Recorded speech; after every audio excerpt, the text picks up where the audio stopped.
ദൈവതിരുനാമത്തിന് മഹത്വമുണ്ടാകട്ടെ. കർത്താവിൽ അനുഗ്രഹീതരെ, ഞായറാഴ്ച പ്രഭാത നമസ്കാരത്തിൽ, ഞായറാഴ്ച പ്രഭാത നമസ്കാരം മാത്രമല്ല,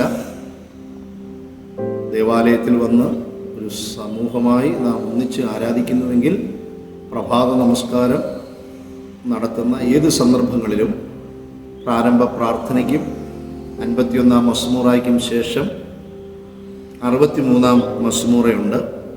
ആ മസ്മൂറ ചെല്ലുമ്പോൾ അത് ആര് വാക്യം പ്രതിവാക്യമായി നാം ചൊല്ലുമ്പോഴും എൻ്റെ എന്നും നിൻ്റെ എന്നും ഞാനെന്നും നീയെന്നും വ്യക്തവും സ്പഷ്ടവുമായി വേർതിരിവ് നടത്തി തന്നെ വേണം ഉച്ചരിക്കാൻ. ചില സന്ദർഭത്തിൽ ദൈവം ഞാനായും ഞാൻ ദൈവമായും മാറുന്ന തരത്തിൽ നീയും ഞാനും എൻ്റെയും നിൻ്റെയും തമ്മിൽ കൂട്ടിക്കുഴച്ച് പോകുന്ന ഒരു സന്ദർഭമുണ്ട്. നിശ്ചയമായും അത് തിരുത്തപ്പെടേണ്ടതാണ്. അതിനുള്ള പരിശീലനം നേടേണ്ടതാണ്. എല്ലാത്തിനും പരിശീലനം വേണം, യാതൊരു സംശയവും വേണ്ട. വൈദികരാണ് അതിന് നേതൃത്വം നൽകേണ്ടത്. വൈദികർക്ക് മാത്രമാണ് ആ കാര്യത്തിൽ സഹായിക്കാൻ കഴിയുന്നത്. സന്ധ്യാനമസ്കാരത്തിന് മുമ്പോ പിൻപോ പ്രഭാത നമസ്കാരം മുതലായത് ഗഹനമായ ഗൗരവമേറിയ ആരാധനയോട് ചേർന്നുള്ളതായതുകൊണ്ട് അതല്ല അതിൻ്റെ സന്ദർഭം.